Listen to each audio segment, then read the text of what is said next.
I've told this story maybe 100 times and people always think I'm making it up.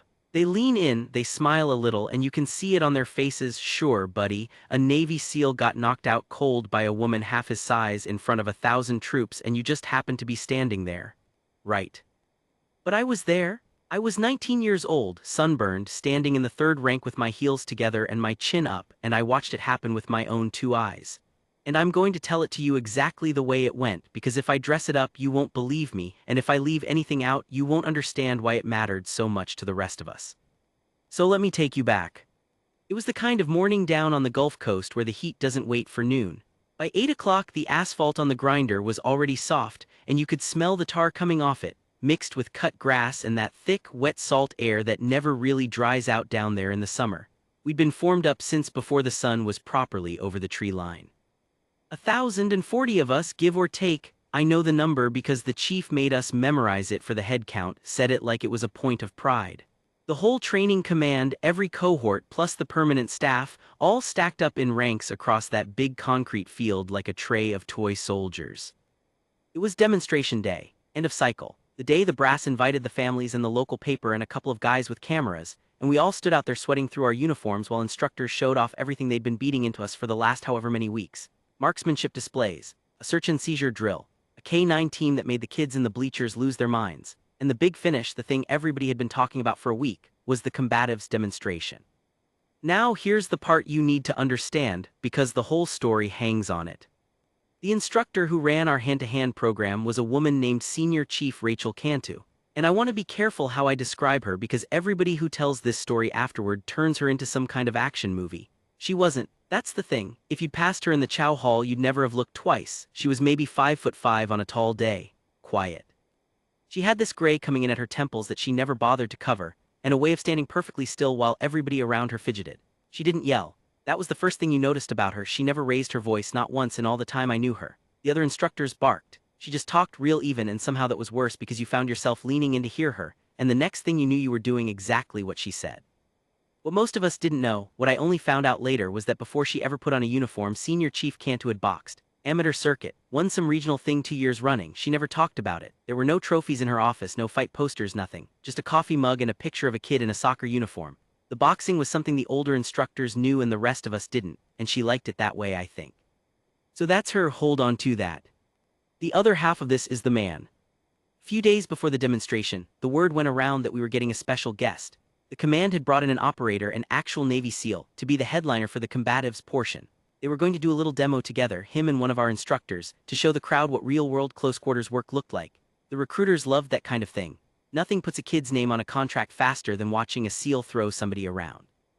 His name was Boyd, Chief Boyd, and listen, I'm not going to pretend I didn't think he was the coolest thing I'd ever seen when he first walked across that grinder because I was 19 and I absolutely did.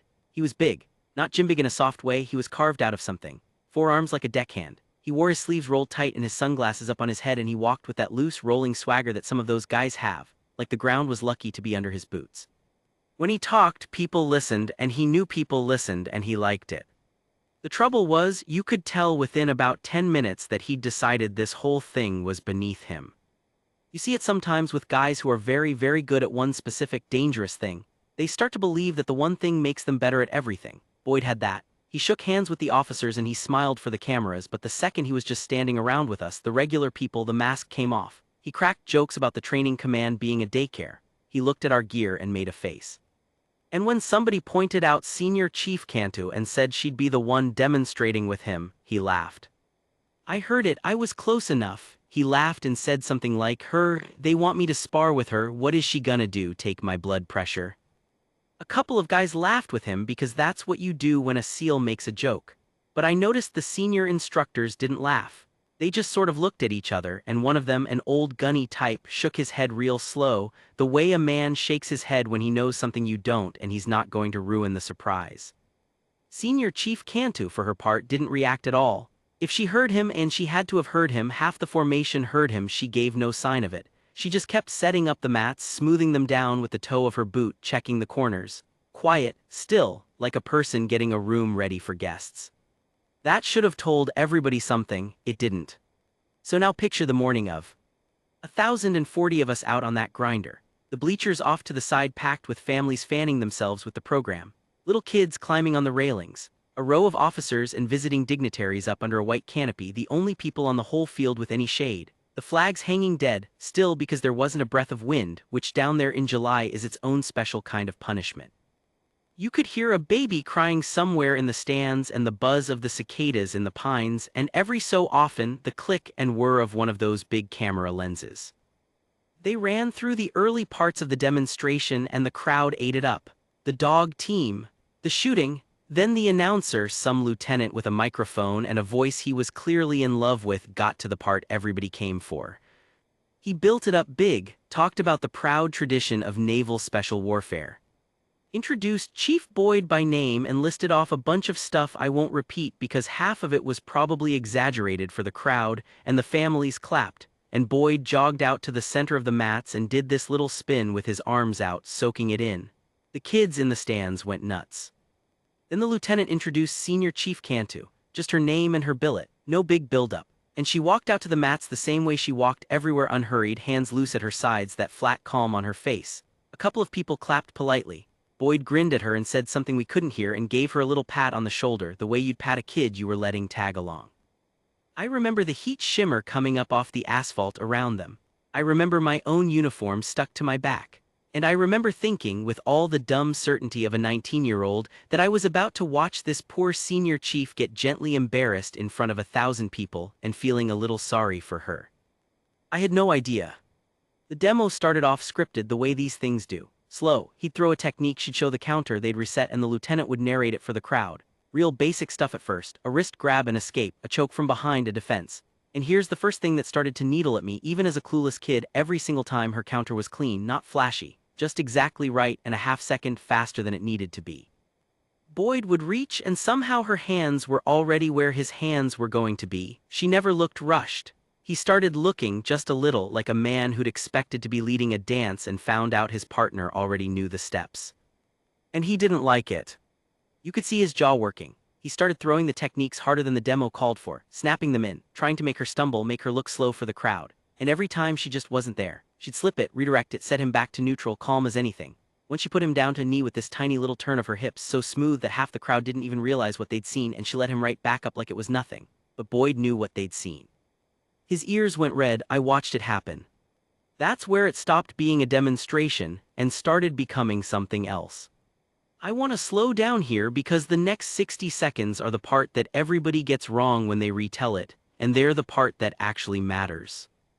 People always tell it like she just hauled off and clobbered him, like it was a brawl. It wasn't. What it really was a man losing his temper in slow motion in front of his own ego, and that's a much worse thing to watch. After she set him down on that knee, Boyd stopped following the script. He stood up and he waved off the lieutenant who was narrating, made this little cut-it motion with his hand, and he turned to the crowd with a big grin and said something like, and I'm going off memory here, but it was close to all right, that's the choreography. You want to see what it looks like for real? Let's go a little harder, Senior Chief, no offense. And the crowd loved it. They cheered, because what 19-year-old kid or proud uncle in the bleachers doesn't want to see it for real? Senior Chief Cantu looked at him for a second, just looked at him with that flat, patient expression. And then she gave a small nod, barely a nod at all, and she settled her weight a little differently. I didn't have the word for it then, but I do now. She'd been demonstrating and now she was something else. She dropped into the thing underneath the demonstration. Her hands came up just a touch, her chin tucked. It was nothing you'd notice if you didn't know what to look for, and Boyd, for all his swagger, didn't know what to look for. He came at her hard. He shot in for a takedown, big and aggressive, trying to put her on her back and pin her and get his applause. And she stuffed it. Just dropped her hips and turned, and his momentum carried him stumbling past her, and he had to catch himself with a hand on the mat to keep from going down on his face in front of everybody. The crowd made this sound, this oh, that wasn't for him. It was at him, and Boyd heard it. Of course he heard it. That's the moment it happened. He came up off that mat fast, and his face had changed. The grin was gone. There was something ugly in it now, something that had nothing to do with a demonstration and everything to do with 1,040 people watching him get made to look slow by a woman he'd called a daycare worker 2 days before. And he closed the distance, and he brought his open hand around and he struck her. It wasn't part of the demo. There was no technique to it. It was a slap, a real one, hard across the side of her face, the kind of thing a man does when his pride is bleeding and he wants somebody else to bleed too. The crack of it carried. I swear to you, across that whole grinder 1,000 people heard the sound of it, and then there was this silence that I have never heard the equal of before or since. 1,040 people and not one of them breathing. The cicadas, even. Everything just stopped. Her head turned with it, it rocked her. I saw her take a half step to catch her balance. And then she straightened up. She didn't grab her face, she didn't cry out, she didn't look at the crowd or the officers under the canopy or anybody. She just straightened up real slow and turned back to face him, and she said something to him. I was too far to hear it, but the men in the front rank heard it, and afterward they all agreed on what it was. He said at first, "That's the thing everybody remembers." He pointed at her, half a snarl, and he said, "Watch yourself. Remember who you're talking to. I'm a Navy SEAL." Like that was supposed to fix it, like the words were a shield, like the title meant the rules were different for him. And Senior Chief Cantu, and I'd give a lot to have heard this with my own ears, Senior Chief Cantu looked at him and said, quiet, just for him, "I know exactly what you are." Then he swung at her. A real punch this time. Full force, a big looping right hand, the kind that ends bar fights, and I want you to understand how fast what happened next happened, because it's the whole thing. It was not a brawl, there was no exchange. There was his punch coming in big and wide and slow because rage makes you slow, and there was her slipping it, just moving her head a few inches off the line so his fist sailed past her ear. And in the same motion, the exact same motion, with her weight already turning, she came up underneath with a single short right hand of her own. That's all it was, one punch, clean, compact, traveling maybe 10 inches, everything she had. Turned up through her hips and her shoulder into that one short shot, right on the button of his chin. I've watched men get hit a lot of times since then. I've never seen anything like it. There was no wobble, no stagger, his legs just left, like somebody had reached down and switched him off. 1 second he was a 200-something-pound mountain of a man swinging for the fences, and the next he was a heap on the mat, flat on his back, arms out, dead to the world. His sunglasses bounced off his head and skittered across the asphalt. And then nothing, he didn't move. I have never heard 1,000 people that quiet. It lasted, I don't know, 2 seconds, 3, it felt like an hour. 1,040 of us standing there in the dead heat staring at a Navy SEAL laid out flat on the mat, and a 5'5" senior chief standing over him with her hands already coming back down to her sides, already going calm again, already done. And then the grinder came apart. I don't even know how to describe the sound. It was a roar, but it wasn't a cheer, not exactly, not at first. It was more like 1,000 people letting out a breath they'd been holding since the slap. Then it turned into something else. The recruits started yelling, the families were on their feet, the kids were screaming, somebody in the rank behind me was just hollering, Senior Chief, over and over. The whole formation broke discipline, which never happens, and the chiefs didn't even try to stop it, because half of them were doing it too. But here's the part I always come back to, the part that tells you who she really was. In the middle of all that noise, 1,000 people losing their minds, Senior Chief Cantu didn't celebrate. She didn't raise her arms, she didn't look at the crowd. She just stood there for a second, and then she dropped down to one knee next to Boyd, the man who'd hit her, and she checked on him, 2 fingers to his neck, tilted his head, made sure his airway was clear. The corpsmen were already running out from the sideline, and she was waving them in, calm, businesslike, telling them what she'd seen, taking care of the man who just tried to take her head off in front of 1,000 people. That's the image I can't get out of my head all these years later. Not the punch, the kneel. The corpsmen got him sitting up after a minute or so. He came back groggy and confused, the way they do, blinking at all those people, not understanding where he was. They walked him off the mat with an arm over each shoulder, his boots dragging a little. The crowd had quieted by then into this low buzz, everybody talking to everybody, nobody quite sure what they'd just been part of. The lieutenant with the microphone, I almost felt for the guy, stood there at the edge of the mats with the mic in his hand and absolutely no idea what to say. There's no script for that. He stammered out something about a demonstration of real-world unpredictability, and the discipline of our instructors, which was a polite way of saying nobody had planned for a guest of honor to get cold-cocked in front of the local news, and then he hustled the program along to the closing remarks. But the demonstration was over, everybody knew it, you don't follow that with anything. Now I won't tell you there were no consequences, because that wouldn't be honest and it wouldn't be fair to her. There were meetings, there were closed doors. For a couple of days the rumor mill ran wild. They were going to take her rank, they were going to charge her, the SEAL community was going to come down on the command. You know how it is, people love to imagine the worst.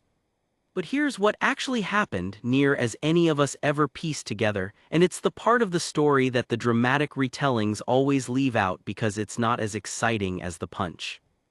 Too many people saw it, that was the whole thing. 1,040 witnesses plus the families plus the cameras. Everybody saw exactly the same sequence, the demonstration, the temper, him stopping the script, him striking an instructor who hadn't laid a hand on him swinging a closed fist at her and her defending herself with a single counter and then immediately rendering aid.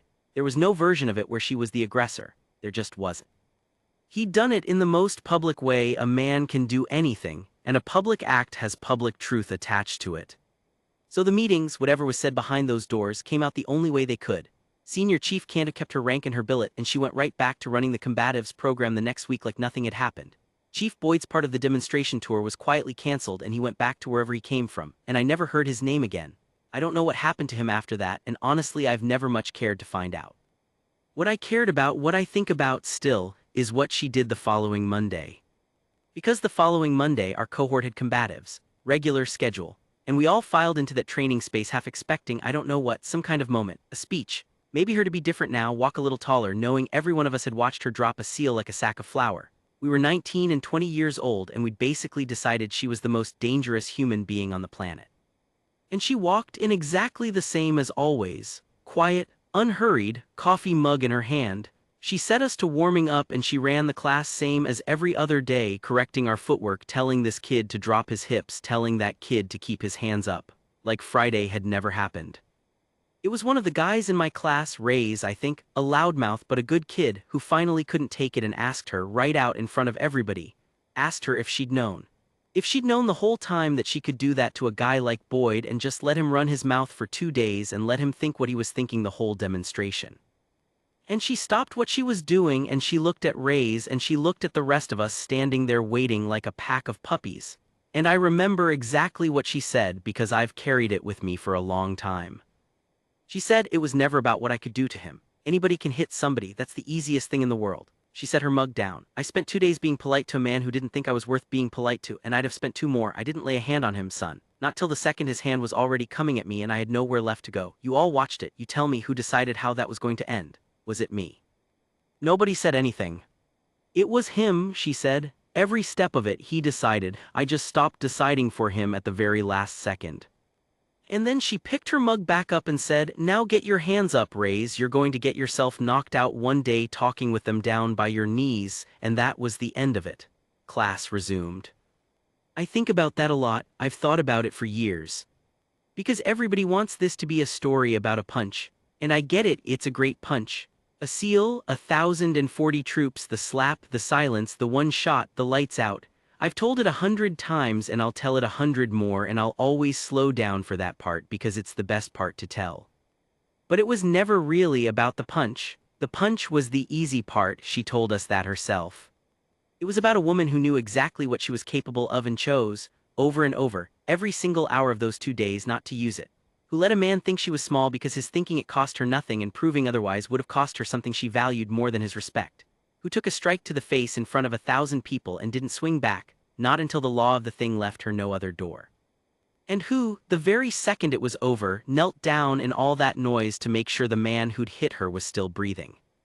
That's the strongest person I ever served with, not because of what was in her right hand, because of how long she kept it down. People ask me when I finish telling it what the lesson is, like there's supposed to be one neat thing to take away.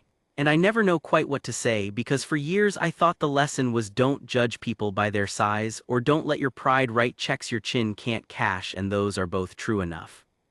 But the older I get, the more I think the real lesson was the quietest part of the whole morning. It was a thing she said to him right before he swung that the front rank heard and the rest of us only learned about later. When he pointed at her and said, "I'm a Navy SEAL," like the title made him untouchable, like it was a thing that put him above the rest of us standing out there in the heat, she didn't argue. She didn't list her own credentials. She didn't tell him about the boxing or the regional titles or any of it. She just looked at him, this man hiding behind what he was instead of who he was, and she told him the truest thing anybody said all day. She said, "Son, what you are doesn't mean a thing. It's what you do right now in front of all these people that they're going to remember." And God help him, he was right about one thing they remembered. Every one of us, for the rest of our lives,